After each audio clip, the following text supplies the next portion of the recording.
Hi, my name is Abhiraj Kamble and I am the owner and director of researchproject.in। इस video में मैं आपको सिखाने वाला हूँ कि किस तरीके से आप NMIMS यूनिवर्सिटी के प्रोजेक्ट बना सकते हो। अगर आप BBA, MBA, MCOM, BCOM या फिर पोस्ट ग्रेजुएशन या ग्रेजुएशन कर रहे हो तो ये वीडियो आपके लिए हेल्पफुल साबित हो सकती है, जिसमें मैं आपको वन बाय वन सारी चीज़ें एक्सप्लेन करने वाला हूँ, जिसकी मदद से आप भी अपने रिसर्च प्रोजेक्ट खुद ही बना सकते हो। ये वीडियो थोड़ी सी लंबी हो सकती है, बट इस वीडियो में आपको सीखने के लिए बहुत कुछ मिलेगा और आई एम श्योर कि अगर आप ये वीडियो पूरी देख लेते हो तो आपका 110% प्रोजेक्ट जो है वो बन जाएगा और अच्छे मार्क्स से आप पास हो जाओगे।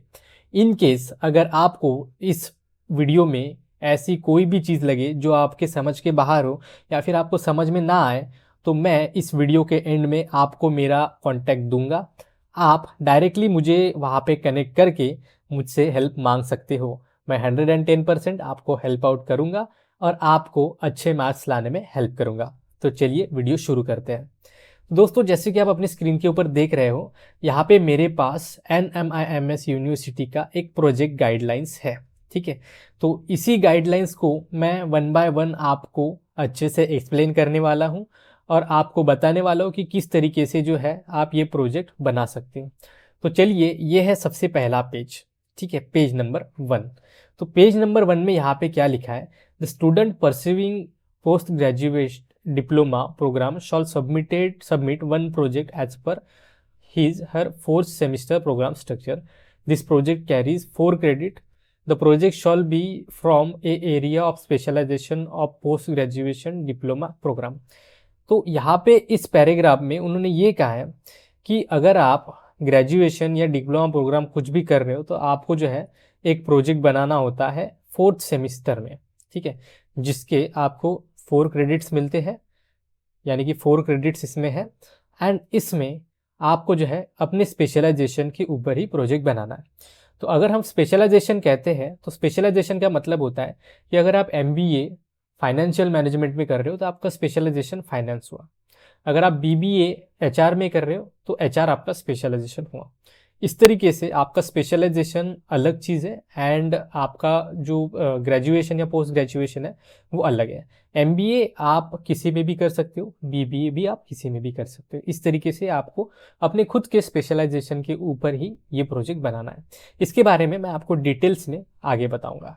ठीक है, इसके बाद यहाँ पे लिखा है select a project where you have some interest and understanding of the topic, यानी कि अगर आपको जो भी इंटरेस्ट है तो आप यहाँ पे बताइए, उसी के अकॉर्डिंगली आप जो है ये प्रोजेक्ट बनाओगे सो दैट आपके लिए ये वाइवा में भी बेनिफिशियल हो। बी पॉइंट है there is a possibility to get sufficient data. Definitely, because आपको जो है 50 to 60 पेज का पूरा प्रोजेक्ट बनाना है, तो यहाँ पे आपको जो है ऐसा कोई भी टॉपिक ढूंढना है जो आपको ज़्यादा से ज़्यादा डाटा दे सके। बिकॉज अगर आप कम डाटा लोगे तो आपका प्रोजेक्ट कम पेजेस का बनेगा, जो कि यहाँ पे इनसफिशिएंट माना जाएगा और आपके जो क्रेडिट है वो कम हो सकते हैं। ठीक है, थर्ड पॉइंट यानी कि सी पॉइंट यहाँ पे लिखा है knowing that world knows everything, try to give something new और different in your topic.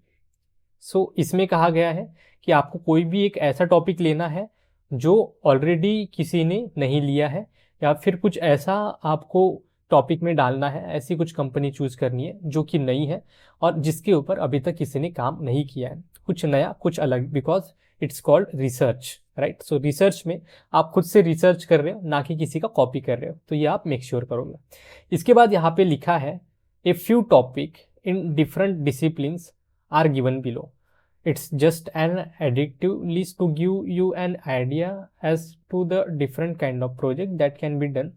You can always make an academic project into a corporate project by doing live case studies and companies based on your project topic. Example, effectiveness of sales promotion and advertising in। ठीक है, तो दोस्तों यहाँ पे ये कहा है कि आप जो है कोई भी टॉपिक किसी भी एक कंपनी के ऊपर ले सकते हो। ठीक है, ये रहा topic, this is the topic name and this is the company name. So topic जो है वो आपके स्पेशलाइजेशन के ऊपर डिपेंड करेगा, जो स्पेशलाइजेशन हमने कहा था, है ना। तो ये रहा स्पेशलाइजेशन, यानी स्पेशलाइजेशन के ऊपर ही आप टॉपिक सिलेक्ट करोगे। फॉर एग्जाम्पल के लिए अगर आपका स्पेशलाइजेशन HR है तो उसका टॉपिक कुछ इस तरीके से हो सकता है, a study on recruitment and selection at Britannia industry. ठीक है, सो ये रहा recruitment and selection, and company का नाम रहेगा ब्रिटानिया इंडस्ट्री। ठीक है, ब्रिटानिया इज ए कंपनी। ठीक है, अगर यही आपका फाइनेंस है तो फाइनेंस में आपका टॉपिक कुछ इस तरीके से हो सकता है, a study on working capital management. Because कि आपका फाइनेंस है तो वर्किंग कैपिटल मैनेजमेंट आ सकता है एट ब्रिटानिया इंडस्ट्री। तो इस तरीके से आपको देख के ही अपना टॉपिक चूज करना है। ठीक है, तो यहाँ पे आप देख सकते हो मार्केटिंग के लिए यहाँ पे इन्होंने कहा है कस्टमर रिलेशनशिप मैनेजमेंट इन XYZ कंपनी। जैसा मैंने आपको बताया उसी तरीके से यहाँ पे इन्होंने कुछ डिवाइड किए हैं, जैसे मार्केटिंग में ये रहेंगे, फिर फाइनेंस में मर्जर्स एंड एक्विजिशन, ये भी अच्छा टॉपिक है। इसके बाद यहाँ पे study of growth prospects of mutual funds in India. तो इस तरीके से आपको हर एक स्पेशलाइजेशन के कुछ अलग अलग टॉपिक देखने को मिलेंगे, जो कि डायरेक्टली डिलीवर करेंगे कि आप जो है सेम स्पेशलाइजेशन के ऊपर यानी कि इसी के ऊपर स्टडी कर रहे हो। ठीक है, तो इस तरीके से आप यहाँ पे देख सकते हो, ये कुछ एग्जाम्पल्स है, बाकी ढेरों टॉपिक्स आपको मिल जाएंगे सेम स्पेशलाइजेशन के ऊपर। ठीक है, तो इसमें उन्होंने ये भी लिखा है कि student are free to refer to books website and must refrain to copy the material add from sources और रेफरेंसेस पेस्ट। ठीक है, तो इस तरीके से इन्होंने कहा है कि भाई आप जो है डेफिनेटली यहाँ पे बुक्स या वेबसाइट की हेल्प ले सकते हो जिसमें आप अपना प्रोजेक्ट बनाओगे। ठीक है, बट मेक श्योर करिए कि आप कहीं से कॉपी नहीं कर रहे हो। ठीक है, इसमें फिर यहाँ पे लिखा गया है a project to be submitted shall consist of sections as specified in table 1। ठीक है, तो ये टेबल 1 है। टेबल 1 में यहाँ पे इन्होंने कहा है कि किस तरीके से आपका ये पूरा प्रोजेक्ट होना चाहिए, इसका एक इन्होंने ग्राफ दिया है। ठीक है, तो यहाँ पे जो पॉइंट नंबर 1 है, उन्होंने यहाँ पे लिखा है टॉपिक ऑफ द प्रोजेक्ट। तो यहाँ पे इन्होंने कहा है the topic should be start with the detail of the project title which is your name, student number. ठीक है, SAP ID। ठीक है, इसके बाद यहाँ पे लिखा है select A title which clearly describe and protect you will be doing.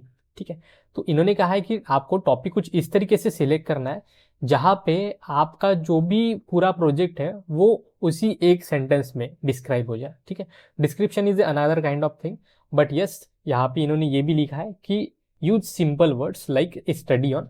जैसा मैंने कहा था कि रिक्रूटमेंट एंड सिलेक्शन एक टॉपिक का नाम हो सकता है, सो इसका कुछ इस तरीके से हो सकता है study on recruitment and selection at XYZ company, correct, या फिर an analytical study of XYZ company, correct, या फिर an analytical study of financial analysis of XYZ company. तो इस तरीके से इन्होंने कुछ सैंपल बताया है। मैं यूजुअली यहाँ पे प्रेफर करता हूँ ए स्टडी ऑन, ये ज़्यादा अच्छा रहेगा। ठीक है, इसके बाद यहाँ पे कहा है कि avoid general titles like performance management, branding etcetera. तो इस तरीके के जो टॉपिक है, टाइटल्स है, वो आपको नहीं लिखना है ये वर्ड्स। ठीक है, title should be specified and clear. Remember title generates the interest of reader, hence meaningful and adept title is important. तो इनका कहना है कि जो भी आप टाइटल चूज करते हो वो एकदम अच्छा होना चाहिए एंड थोड़ा मीनिंगफुल होना चाहिए। ठीक है, फिर यहाँ पे जो सेकंड लिखना है, जो सेकंड पेज आता है उसमें लिखना है आपको एक्नॉलेजमेंट। ठीक है, तो एक्नॉलेजमेंट में आपको लिखना होता है a brief thank you note to the people who help you. ठीक है, तो एक्नॉलेजमेंट का भी एक फॉर्मेट है, वो फॉर्मेट मैं आपको उसकी जो लिंक है वो इस वीडियो के डिस्क्रिप्शन में दे दूंगा, वहाँ से आप वो कॉपी कर सकते हो। अदरवाइज मैं आपको एक सैम्पल भी दे दूंगा, तो वहाँ पे भी आप कॉपी कर सकते हो, सो वो आपको एक हेल्पफुल हो जाएगा। ठीक है, तो ये आप वीडियो के डिस्क्रिप्शन में चेक कर सकते हो। बेसिकली इसमें आपको थैंक यू कहना होता है अपने फ्रेंड्स को या फिर आपके गाइड को या फिर आपके फैमिली को या फिर सबको जिन्होंने आपको इस प्रोजेक्ट में हेल्प की। ठीक है, तो उसका एक अच्छा सा पैराग्राफ होता है जो आप देख सकते हो, उस लिंक के ऊपर क्लिक करके, लिंक आपको डिस्क्रिप्शन में मिल जाएंगे। ठीक है, इसके बाद जो थर्ड पॉइंट है वो है टेबल ऑफ कंटेंट। यहाँ पे लिखा है list of various topic covered in the project along with your page number. So ये काफ़ी सिंपल है, आई डोंट थिंक सो कि आपको इसको इलेबरेट करने की ज़रूरत पड़े। सो टेबल ऑफ कंटेंट यहाँ पे लिखना होता है जिसमें आप जो है आपके जो भी चैप्टर्स है उसके नंबरिंग वाइज सारी चीज़ें लिखोगे। ठीक है, कि आपके प्रोजेक्ट में क्या क्या है। इसके बाद फोर्थ आता है body of the project, this will include the detail report, see table number 2 for details. तो टेबल नंबर 2 आएंगे हम इसके ऊपर। ठीक है, इसके बाद आता है annexure. This will contain the graphs, chart और any other data you need to attach which serves the purpose of the report. Correct. So इसमें इन्होंने कहा है कि एनेक्स्चर जो है ये ऑलमोस्ट लास्ट में होता है। लास्ट वाला जो सेंटेंस होता है, जो लास्ट वाला कुछ पेजेस होते हैं रिपोर्ट के, प्रोजेक्ट के, उसमें आपको एक एनेक्स्चर लिखना होता है। ये आप डाल भी सकते हो या फिर नहीं, इसका भी एक दूसरा फॉर्म भी आता है जिसे हम क्वेश्चनरी भी कहते हैं। सो इसके बारे में अगर आपको ज़्यादा जानकारी चाहिए तो आप मुझे कनेक्ट कर सकते हो। मैं इस वीडियो के एंडिंग में मेरा कॉन्टैक्ट दूंगा, आप वहाँ से डायरेक्टली मुझे कनेक्ट कर सकते हो। ठीक है। इसके बाद आता है टेबल नंबर 2, जो कि यहाँ पे बॉडी ऑफ द प्रोजेक्ट है। ठीक है। तो बॉडी ऑफ द प्रोजेक्ट में यहाँ पे सबसे पहले जो आपको लिखना होता है वो है ऑब्जेक्टिव्स ऑफ प्रोजेक्ट। ठीक है। तो यहाँ पे लिखा है title should be in consonance with the objectives. Second, there can be one or many objectives. तो यहाँ पे एक या एक से ज़्यादा ऑब्जेक्टिव्स हो सकते हैं। फिर यहाँ पे आता है objectives may be divided in primary and secondary objectives as per need, importance, flow of the project. ठीक है। तो यहाँ पे अगर ऑब्जेक्टिव्स आप लिख रहे हो तो आप यू विल मेक श्योर कि आपका जो ऑब्जेक्टिव है वो पूरे प्रोजेक्ट को अच्छे से डिवाइड कर रहा है। समझ रहे हो आप, आपका मोटिव क्या है वो आपका क्लियर हो जाना चाहिए। यूजुअली ऑब्जेक्टिव्स जो है वो 4 होते हैं, 4 से 5 यूजुअली होते हैं, इससे कम नहीं होते हैं। ठीक है। तो मेक श्योर करिएगा कि 4 या 5 आप ऑब्जेक्टिव्स लिखेंगे। ठीक है। इसके बाद आता है B brief and number your objectives, this facilities giving references when ever necessary. ठीक है। तो यहाँ पे आपको जो है अब नंबर लिखना है। ठीक है। ऑब्जेक्टिव 1, ऑब्जेक्टिव 2, ऑब्जेक्टिव 3, इस तरीके से। ठीक है। इसके बाद writing many objectives to impress or give the page good look is unwarranted. ठीक है। Restrict yourself to those objectives of which you can achieve get some information. तो इनका कहना है कि आप अगर ऐसा सोचते हो, ऐसे मानते हो कि अगर आप बहुत सारे टॉपिक्स, बहुत सारे ऑब्जेक्टिव्स लिखोगे एंड आपको बहुत अच्छे मार्क्स आ जाएंगे, तो ये सही नहीं है। आप भले ही कम ऑब्जेक्टिव्स यूज़ करो, 4 ही ऑब्जेक्टिव्स लिखो, बट वो पूरे प्रोजेक्ट में कवर अप होनी चाहिए। ठीक है। इस तरीके से आपका फर्स्ट क्लियर हो गया ऑब्जेक्टिव। इसके बाद आता है स्कोप ऑफ द प्रोजेक्ट। यहाँ पे लिखना है aspect cover in the project. भाई क्या स्कोप है प्रोजेक्ट का, है ना, क्या स्कोप है, तो वो आपको इसमें लिखना होता है। तो ये हार्डली 1 पेज का या हाफ पेज का होता है। So it will not take your much time.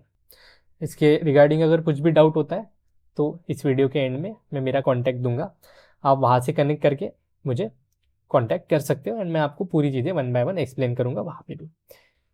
इसके बाद आता है एग्जीक्यूटिव समरी। तो ये काफ़ी सिंपल है। It is the most important part of the project. It is a snapshot of the project. It should B ideally in 2 to 3 pages. It help the readers to know what the project is all about. It should cover all the findings, conclusion and recommendation. So भाई इन्होंने यहाँ पे clearly लिखा है कि जो summary है वो आपके प्रोजेक्ट को पूरा कैसे आपने बनाया है, कैसे बनाने जा रहे हो, उसका एक सार वो लिखना होता है। ये 2 से 3 पेजेस का होना चाहिए एंड इसमें आप सारी चीज़ें कवर अप करोगे including finding, conclusion and recommendation. ठीक है, इस तरीके से। इसके बाद आता है methodology. So it is the method use to do project. Mention how you selected the sample, data collection and research methodology. इनका कहना है कि आपने जो सैंपल लिया है वो किस तरीके से लिया है। देखो सैंपल कई प्रकार के होते हैं। फर्स्ट होता है प्राइमरी डेटा, सेकंड होता है सेकेंडरी डेटा, राइट। इसके बाद आपका मेथड कैसा है, इसमें आपने क्वेश्चनरी बनाया है या फिर आपने डायरेक्टली कंपनी में इंटर्नशिप की है और डायरेक्टली कंपनी से डेटा लिया है। ठीक है। अगर क्वेश्चनरी लिया है तो उसका सैंपल साइज कितना है, कितने लोगों ने उसको रिस्पॉन्स किया है। तो ये थोड़ा सा बड़ा टॉपिक हो सकता है। इनकेस अगर आपको ये अच्छे से जानना है तो आप मुझे कनेक्ट कर सकते हो। ठीक है, मैं आपको नंबर दे दूंगा फॉर श्योर। इसके बाद यहाँ पे लिखा है कि NGASCE provides learning material on research methodology which the student must be go through before start working on the project. ठीक है, तो इन्होंने मटेरियल प्रोवाइड किया है। ठीक है, ये हम आगे डिस्कशन करेंगे कि किस तरीके से आप जो है ये गो थ्रू कर सकते हो। ठीक है। इसके बाद आता है to know more about research methodology he she can also refer to the following book. यहाँ पे कुछ यहाँ पे बुक्स भी उन्होंने सजेस्ट किए हैं जिसकी मदद से आप ये सीख सकते हैं। ठीक है, इसके बाद आता है चूज राइट रिसर्च टूल। आपको अच्छा रिसर्च टूल ढूंढना है, ठीक है, प्राइमरी डेटा या सेकेंडरी डेटा। इसके बाद आता है remember that research methodology is a whittle importance in your project and carry significant weightage. So research methodology को आप हल्के में नहीं लोगे, ये काफ़ी इंपॉर्टेंट पार्ट होता है बिकॉज यहीं पे डिवाइड होते हैं वर्क। अगर आप ये अच्छे से करते हो तो आगे के जो आपके चैप्टर हैं वो इसी के ऊपर डिपेंड रहेंगे। तो मेक श्योर करिएगा कि आप अच्छे से बनाओगे। इसमें अगर आपको कुछ भी डाउट है तो definitely I will help you, don't worry. ठीक है, इसके बाद यहाँ पे लिखा है literature review is very important and you need to assign considerable time to visit library and website, keep the visit and information recorded. ठीक है, तो यहाँ पे लिखा है कि लिटरेचर रिव्यू यानी कि पहले इस टॉपिक से रिलेटेड, इस कंपनी से रिलेटेड जो भी आर्टिकल, बुक्स या कुछ पब्लिशन हुए हैं तो वो आपको पढ़ने हैं एंड उसके जो रिकॉर्ड है वो होने चाहिए। ऐसा नहीं होगा कि वो आप अपने मन से डालोगे। तो इसके लिए आपको जो है लाइब्रेरी विजिट करनी होगी, वहाँ पे बुक पढ़नी होगी या फिर वेबसाइट में आपको आर्टिकल पढ़ने होंगे, but definitely it should be have some base, record होने चाहिए। ऐसा नहीं आप अपने मन से कुछ लिखोगे। ठीक है, इसके बाद यहाँ पे इन्होंने हाइपोथेसिस भी लिखा है। तो hypothesis is a critical thing. Hypothesis में आपको नल, ठीक है, या T1 T2 ऐसा होता है। तो ये थोड़ा टॉपिक रेयर है। तो ये बेसिकली डिपेंड होता है आपके डेटा एनालिसिस के ऊपर, जो कि हम आगे जानेंगे। ठीक है, इससे रिलेटेड अगर कोई भी क्वेश्चन होता है तो आप मुझे डेफिनेटली कनेक्ट कर सकते हो, मैं आपको बताऊंगा। ठीक है, इसके बाद आता है डेटा कलेक्शन एंड एनालिसिस, जो कि इसका पार्ट होता है। ठीक है, hypothesis is a different kind of thing but it is completely depend on data analysis. ठीक है, तो यहाँ पे जो 5th पॉइंट है डेटा कलेक्शन एंड एनालिसिस, तो यहाँ पे जो फर्स्ट पॉइंट लिखा है वो है for each objectives there has to be a supportive data collected from either primary or secondary or in some cases both the sources। so जैसा कि मैंने बताया था आपको कि जो रिसर्च मेथोडोलॉजी है इसमें जो डेटा कलेक्शन है, ठीक है, जो सैंपल कलेक्शन आप कर रहे हो वो इसके ऊपर डिपेंड होगा, जैसा मैंने पहले ही बताया था आपको, करेक्ट। तो इनका कहना वही है कि भाई आपने प्राइमरी डेटा यूज़ किया या सेकेंडरी किया है तो ये आप ये जो डेटा एनालिसिस है इसमें डालोगे। इसमें आपको बेसिकली ग्राफ्स एंड टेबल्स बनाने होते हैं। ठीक है, इसके बाद आपका यहाँ पे जो सेकंड पॉइंट है वो लिखा है list out such probable sources for each of the project objective and keep collecting and sorting data. ठीक है, तो आपको अच्छे से लिस्ट करना है जो भी सोर्सेस है। अगर आप डायरेक्ट कंपनी में जाके इंटर्नशिप कर रहे हो तो आपको उसका रिकॉर्ड मेंटेन करना होगा। ठीक है, अगर आप क्वेश्चनरी बना रहे हो तो उसका रिकॉर्ड आपके पास होना चाहिए, उसका प्रूफ आपके पास होना चाहिए। ठीक है, इसके बाद थर्ड है represent the data analysis clearly and easily understandable language. ठीक है, आपको इजी लैंग्वेज यूज करनी है, बहुत कॉम्प्लिकेटेड नहीं, सो दैट कि जो नॉर्मल लोग हैं उनको भी समझ में आए। ठीक है, reader should understand your things. Then fourth point है number all tables and graph, prepare index and have it in initial pages. तो नंबर आपको देना है। अगर ये 5th चैप्टर है तो आप लिखोगे 5.1 for first data analysis, 5.2 for second data analysis, like that you have to give the numberings in clear form. And इसके बाद आपको जो है इंडेक्स में भी वही चीज़ ऐड ऑन करनी है। 5th पॉइंट यहाँ पे लिखा है start collecting data as early as possible then doing it in haste at the end. तो आपको जल्द से जल्द डेटा कलेक्शन स्टार्ट करना होगा जैसे आपको पता चलता है कि आपको ये टॉपिक लेना है, because it will take some time, it is not 1 day or 2 days thing, it will take some time, so you have to make sure that you're giving your best, so you have to prepare for it and it will take some time। ठीक है, तो यहाँ पे जो 6th point है, जो 6th chapter रहेगा वो रहेगा फाइंडिंग। इसमें लिखा है it is the heart of the project, mention the major conclusion drawn in the study. ठीक है, तो ये इनका कहना है कि ये हार्ट है प्रोजेक्ट का, ये सबसे इम्पोर्टेंट चीज़ होगी। वैसे तो सारी चीज़ें इम्पोर्टेंट ही है, सारी चीज़ें इम्पोर्टेंट ही लिखी है, but definitely everything has some weightage, so इसी के अकॉर्डिंगली फाइंडिंग्स को भी एक वेटेज है।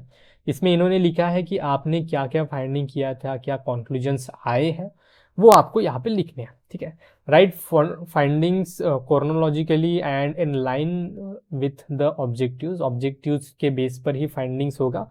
Give reference to primary and secondary data for each finding, references आपको देनी है, चाहे आप फाइंडिंग्स में प्राइमरी डेटा यूज करो या फिर सेकेंडरी, ठीक है। इसके बाद आता है 7 पॉइंट विच इज सजेशन और रिकमेंडेशन, ठीक है। So this would be your view opinions on the project, you can give the comment but they should be justified and logical, make recommendation to different stakeholders, ठीक है। तो इनका कहना है कि it is completely depends on you, जो भी आपको सजेशन इसमें लगता है, एज इन कि कंपनी को अगर आप कुछ सजेशन देना चाहते हो या फिर अपने मन में जो भी आपको इस प्रोजेक्ट में बनाते वक्त कुछ आया है या फिर कुछ इसमें इम्प्रूवमेंट हो सकता है, तो वो आप इसमें लिख सकते हो, ठीक है, but it should be logical again.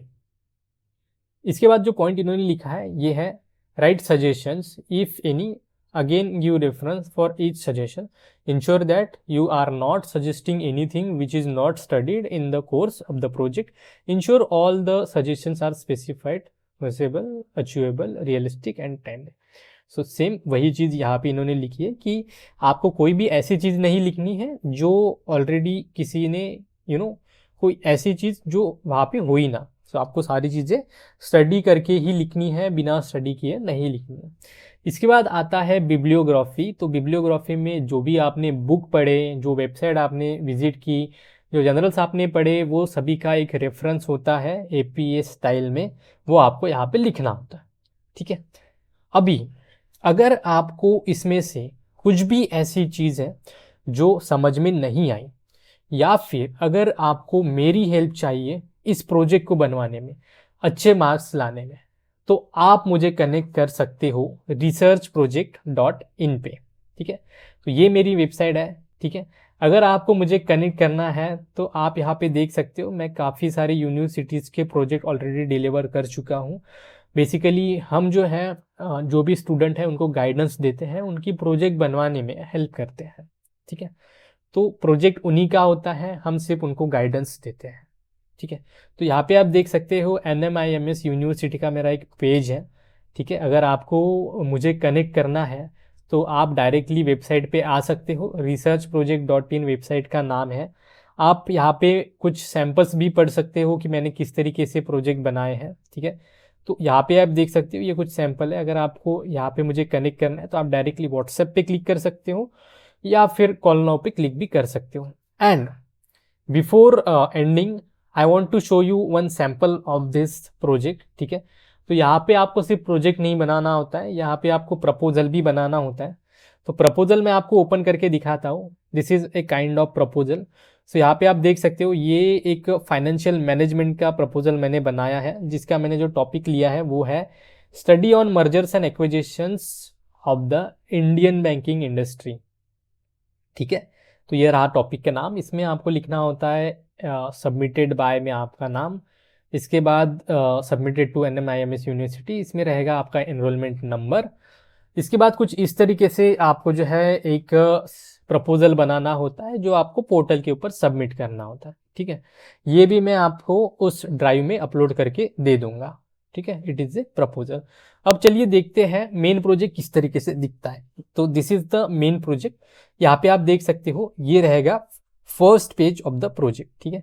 मैं आपको थोड़ा सा जूम आउट करके दिखा देता हूँ, मे बी जूम आउट करके नहीं दिखेगा, सो जूम इन करके ही सही रहेगा। तो ये रहेगा फर्स्ट पेज। आप यहाँ पे देख सकते हो, यहाँ पे कुछ इस तरीके से आपको जो है बनाना होता है। यहाँ पे आपका नाम, एनरोलमेंट नंबर, यहाँ पे लोगो एंड यहाँ पे यूनिवर्सिटी का फुल नेम लिखना होता है।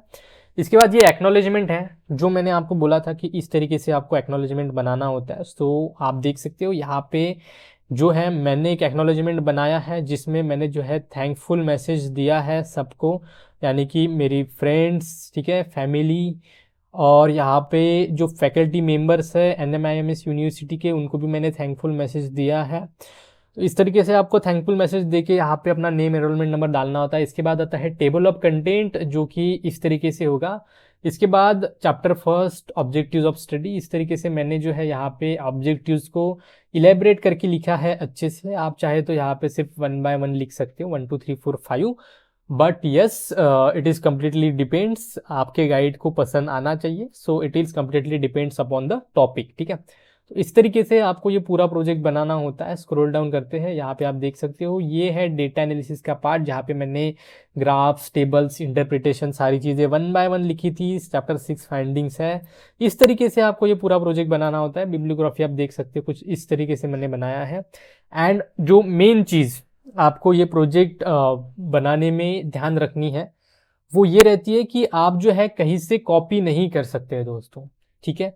अगर आप ये सोच रहे हो, कई स्टूडेंट जो है मेरे पास कांटेक्ट करते हैं, मुझसे जानकारी लेते हैं एंड फिर वो पूछते हैं कि भाई मैं जो हूँ चैट जीपीटी की हेल्प से प्रोजेक्ट बना सकता हूँ क्या? So no, you cannot make project by ChatGPT because they have a tool called Turnitin, and in that tool they gonna cross check whether you had done this project properly or not। अगर आपने copy किया है तो result उनके सामने होगा। AI से generate किया है तो एआई का भी नंबर आता है कि आपने कितना % एआई से कॉपी किया है। सो मेक श्योर कि आप कोई भी ऐसी अनइथिकल चीज़ ना करें। अगर आपको इससे रिलेटेड कुछ भी डाउट आता है, कुछ भी क्वेश्चंस आते हैं, तो डेफिनेटली मैंने जो है मेरा नंबर आपको दिया है, आप डायरेक्टली मुझे कनेक्ट कर सकते हो मेरे इंस्टाग्राम हैंडल पे, या फिर आप जो है मुझे डायरेक्टली कनेक्ट कर सकते हो कॉल पे, मैसेज पे, ठीक है। सारी चीज़ें आपके स्क्रीन के ऊपर विजिबल है। आई होप ये वीडियो आपको हेल्पफुल लगी हो। अगर आपको लगी हो तो आप जो है मुझे इस वीडियो के लिए एक लाइक दे सकते हो, नीचे लाइक करिए एंड कमेंट सेक्शन में बताइए, अपने दोस्तों के साथ ग्रुप में शेयर करिए ताकि सभी अवेयर हो सके और सभी को एनएमआई यूनिवर्सिटी का प्रोजेक्ट बनाने में हेल्प मिल सके। Thank you so much. जय हिंद।